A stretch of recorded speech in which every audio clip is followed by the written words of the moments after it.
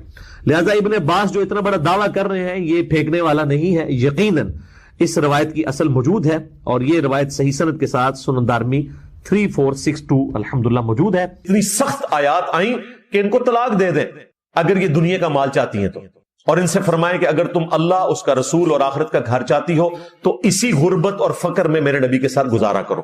الحمدللہ ہماری ماؤں نے اللہ، اس کے رسول اور آخرت کو اڈاپٹ کیا، اور دنیا اور آخرت میں وہ نبی کی بیویاں اور ہماری مائیں ہیں. لیکن اللہ تعالیٰ نے لحاظ نہیں کیا کہ یہ نبی کی بیوی ہیں. اتنی بڑی چیز، کیونکہ نبی علیہ السلام کو ان کی طرف سے تکلیف پہنچی، اور تکلیف یہ نہ سمجھے کہ کوئی آج والی جو بیویاں تکلیف دیتی ہیں، نہیں، آج کے اعتبار سے وہ جینون تھا جو کچھ ان کی ڈیمانڈ تھی. وہ بخاری مسلم میں ان آیات کے کانٹیکسٹ میں تفصیلاً حدیث موجود ہے کہ نبی علیہ السلام 1 مہینے کے لیے اپنی بیویوں سے ناراض ہو گئے. وہ کہتی تھی ہمارا خرچہ بڑھائیں. آپ یہ نہ سمجھے کہ وہ کوئی شاپنگ کرنی تھی، انہوں نے 2 وقت کا کھانا کیا تھا، 2 کھجوریں صبح، 2 شام کے وقت، بس ٹوٹل یہ ان کی خوراک تھی. 1 میٹھا پانی کا پیالہ صبح اور 1 شام کے وقت، اور وہ بھی ایک ایشو تھا، اتنی دور سے لانا پڑتا تھا. تو کہا اس میں تھوڑا اضافہ کرتے ہیں. تھوڑا اضافہ کیا مطلب، 2 ہیں تو 3 کرتے ہیں، 4 کھجوریں. اور اللہ تعالیٰ نے چونکہ نبی علیہ السلام کو غرباء کے لیے اسپیسیفکلی ماڈل بنانا تھا، آپ کا فقر اڈاپٹڈ تھا، کہا ان کو طلاق دے دو اگر انہیں دنیا کا مال چاہیے. نبی علیہ السلام پہلے تو 1 مہینہ ناراض رہے، اس کے بعد پھر اللہ تعالیٰ نے یہ آیات نازل کی کہ انہیں طلاق دے دو اگر یہ اس طریقے سے فقر میں گزارا نہیں کر سکتی. تو نبی علیہ السلام پھر ایک ایک بیوی کے پاس گئے کہ اللہ نے اختیار دیا، چاہو تو مال دے کے تو چھوڑ دیتا ہوں. تو سب نے کہا نہیں یا رسول اللہ، ہم آپ کے ساتھ اسی حالت میں رہیں گی. تو دیکھ لیں آج پھر ہماری مائیں ہیں، وہ ہم ان کے لیے رسپیکٹ کا معاملہ اپنے دل میں رکھتے ہیں. اسی حدیث میں آتا ہے جس میں نبی علیہ السلام ناراض ہو کے چھت پہ شفٹ ہو گئے تھے، حضرت عمر ملنے کے لیے گئے، صرف تامد آپ نے پہنی ہوئی ہے، ایک کونے میں ایک مشکیزہ پانی کا لٹک رہا ہے، اور چٹائی کے اوپر آپ لیٹیں گے. ٹوٹل آپ کے گھر کے ایسٹس تھے. حضرت عمر کو دیکھ کے حضور بیٹھے، اوپر اوڑھنے کے لیے چادر بھی نہیں تھی. چٹائی کے نشان دیکھے حضرت عمر نے، رونا شروع کر دیا. یا رسول اللہ، آپ اللہ کے رسول، کیسر و کسرا دنیا کے مزے لوٹ رہے ہیں، اور آپ اللہ کے نبی ہو کر آپ کی یہ حالت ہے کہ اوپر قمیض بھی نہیں ہے، چٹائی کے نشان ہے. نبی علیہ السلام نے فرمایا لگتا ہے عمر ابھی بھی دنیا کی حقیقت تم پہ نہیں کھلی. اللہ اکبر، ہم تو شاہی کوئی نہیں. کیا تم اس پہ راضی نہیں ہو کہ کیسر و کسرا دنیا کے مزے لوٹیں اور ہم آخرت کی سعادت لوٹ لیں؟ بس حضرت عمر نے پھر یہ بات ایسی پلے باندھ کے رکھی کہ نہ حرام کھایا، نہ اپنے دور خلافت میں کسی کو کھانے دیا. اسی لیے سیدنا عمر کی شہادت کے بعد مینجمنٹ کمزور ہو گئی. انہوں نے بڑی سختی رکھی تھی. سراقہ ابن مالک کو وہ کنگن پہنائے لیکن کہا اب اتار دو، بس اتنی بشارت تھی، یہ مسلمانوں کے بیت المال میں جمع ہوگا. اتنا سخت ڈسپلن تھا. غالی رافضی جو خلفائے راشدین کے اوپر بھونکتے ہیں، ان کے لیے خلفائے راشدین کی زندگی خود جواب ہے کہ انہوں نے زندگی سے نہ اپنے لیے کچھ حاصل کیا خلافت سے، نہ اپنی اولاد کے لیے کچھ حاصل کیا، پوری زندگی فقر میں گزاری. سیدنا ابوبکر ہوں، سیدنا عمر ہوں. ایک اور حدیث ہے صحیح بخاری اور صحیح مسلم کے اندر، نبی علیہ السلام دعا کیا کرتے تھے، اے اللہ محمد اور آل محمد کو بس اتنا ہی دینا کہ ان کی روح اور جسم کا رشتہ برقرار رہے، یعنی سانس چلتی رہے، بس اتنی روٹی روزی کافی ہے. اللہ اکبر کبیرہ.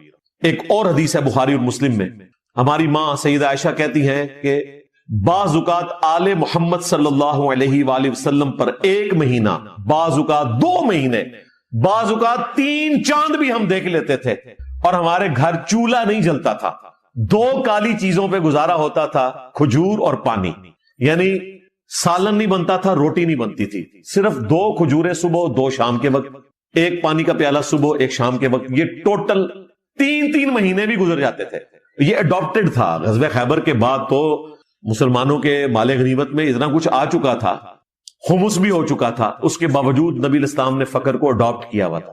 غرباء کے اوپر لگا دیتے تھے، مقروض لوگوں کا قرضہ اتار دیتے تھے، تاکہ آنے والی امت کے لیے میں اس اعتبار سے رول ماڈل بنوں. تو یہ ساری احادیث کافی ہیں یہ بات بتانے کے لیے کہ اس فتنے سے باہر نکلیں. اور اللہ تعالیٰ نے ایک زبردست آیت مبارکہ نازل فرمائی, سورہ النساء کی آیت نمبر 32 ہے. اس سے آپ کو ڈھارس ملے گی. وَلَا تَتَمَنَّوْا مَا فَضَّلَ اللَّهُ بِهِ بَعْضَكُمْ عَلَى بَعْضٍ, مت آرزو کیا کرو جو ہم نے بعض لوگوں کو نعمتیں دے رکھی ہیں ایک دوسرے پر جو فضیلت والی, خواہ وہ مال کی ہو, خوبصورتی کی ہو, اسٹیٹس کی ہو. اس پہ آرزو نہ کیا کرو. کوشش کرنا اپنی جگہ, حسد کرنا, پیڑ ڈال کے بیٹھ جانا, یہ نہ کام کرو. جو کام کرنے کا وہ کرو. اے اوکھا کام ہے, یعنی جو تم کما سکتے ہو نا وہ ہم آپ کو بتا دیتے ہیں. مال تو کماؤ گے, کوشش کرو گے, مل بھی سکتا ہے نہیں بھی مل سکتا, لیکن ایک کوشش ایسی ہے جو تمہیں ملے گی.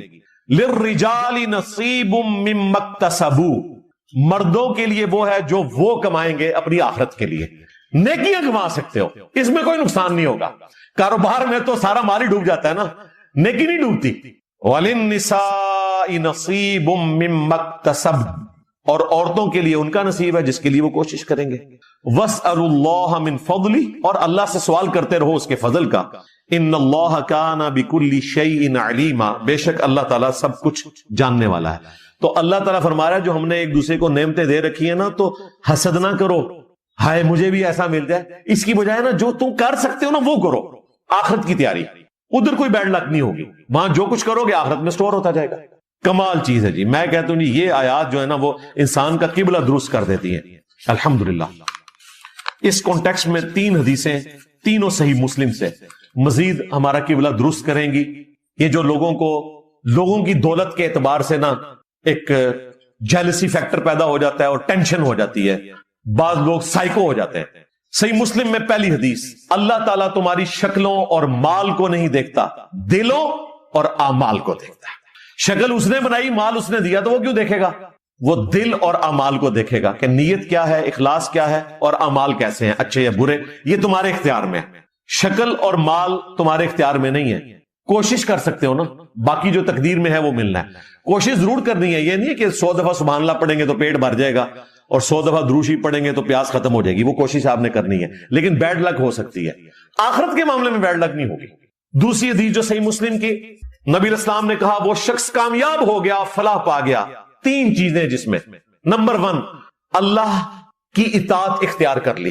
نمبر 2, اسے بقدر ضرورت رزق ملا جس سے وہ گزر بسر کر لے, بس اتنا رزق. نمبر 3, اس نے اللہ کی نعمتوں کے اوپر قناعت اختیار کر لی کہ جتنا دیا ہے اللہ کا شکر ہے, وہ کامیاب ہو گیا. یہ تینوں کام مشکل ہے, اللہ کی اطاعت کرنا, بقدر ضرورت رزق کے اوپر کفایت کر لینا اور قناعت اختیار کر لینا. اور تیسری حدیث صحیح مسلم کی, نبی علیہ السلام نے فرمایا جب تم اپنی شکل و صورت یا مال کے اعتبار سے کسی اور شخص کو اپنے سے بہتر پاؤ تو بجائے اس کی طرف دیکھنے کے اپنے سے کم تر لوگوں کی طرف دیکھو. یوں اللہ تعالیٰ کی نعمتوں پہ انسان کو شکر نصیب ہو جاتا ہے. اور حقیقت بات ہے کہ ہم دنیا میں اربوں لوگوں سے بہتر ہیں. 2.25 ارب مسلمان ہیں نا, 8 ارب کی آبادی میں, تو 6 ارب انسانوں سے تو آپ ویسے ہی بہتر ہیں کہ آپ کے پاس توحید کی دولت ہے. 6 ارب انسانوں سے. اور ویسے ہمارا سٹیٹس دیکھا جائے, آج ہمارا غریب آدمی بھی وہ زندگی انجوائے کر رہا ہے جو اگلے زمانوں میں امیر لوگ بھی انجوائے نہیں کرتے تھے. تو اللہ کا شکر ادا کریں, قناعت اختیار کریں, اللہ کی اطاعت میں زندگی گزاریں, اور ہمیشہ اپنے سے نچلے لوگوں کو دیکھیں. ویسے آپ کو جو اوپر بھی نظر آ رہے ہیں نا وہ بھی ذلیل و خوار ہو رہے ہیں. کروڑ پتی ارب پتی لوگ ہیں, چنا چاٹ نہیں کھا سکتے, مرچوں والی بریانی نہیں کھا سکتے, ہوٹلوں کے مالک ہیں, خود اس ہوٹل میں سے کھانا نہیں کھا سکتے, معدے کا السر ہے. مال ہے لیکن جتنا مال ہے وہ نکل جاتا ہے. گھر میں کوئی ایسا مریض ہے اس کے اوپر پیسہ خرچ ہو جاتا ہے. اولاد معذور ہے, وہ کوئی سزا نہیں ان کو ملی ہوئی, ان کے لیے اللہ نے وہ آزمائش رکھی ہوئی ہے. کسی کو دے کے آزمایا اللہ نے, کسی سے لے کر آزمایا. کسی کو دولت دی ہوئی ہے, کسی کو صحت دی ہوئی ہے. اور کئی ایسے ہیں کہ صحت تو ان کی بہت اچھی ہے, دولت کوئی نہیں ہے. دولت بہت زیادہ ہے, صحت نہیں ہے کہ اس دولت کو استعمال کر سکے. تو at the end of the day Allah تعالیٰ نے سب کو برابر رکھا ہوا ہے. ہمیں نہیں نظر آ رہا ہوتا نا. آپ قریب ہوں گے تو آپ کو پتا چلے گا دنیا میں آپ کو جتنے خوشحال لوگ نظر آتے ہیں نا اتنی ہی ان کی آئلی زندگی کتنی مشکل ہوتی ہے.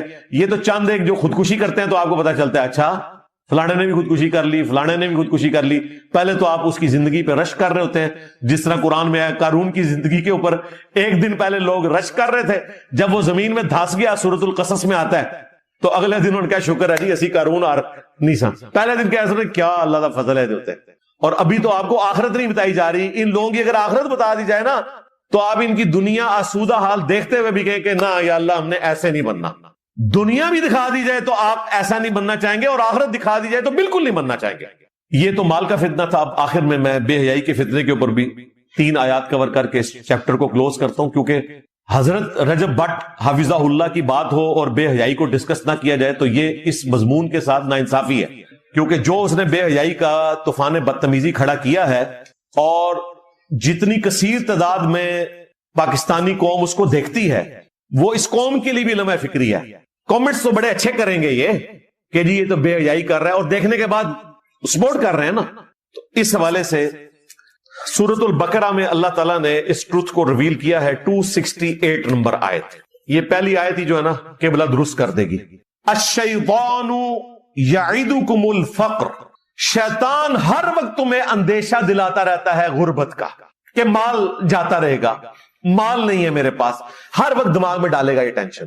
وَيَأْمُرُكُمْ بِالْفَحْشَاءِ، اور تمہیں حکم دے گا کہ بے حیائی کا کام کرو. یعنی مال کمانا ہے تو فیملی ولاگز کرو.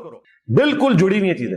اندیشہ دلائے گا غریب ہو جانے کا، اور حکم دے گا کہ بے حیائی کرو. ایگزیکٹلی وہی بات ہے جو آپ پریکٹیکلی دیکھ رہے ہیں. پہلے بھی تھی، پہلے بھی لوگ کرتے تھے.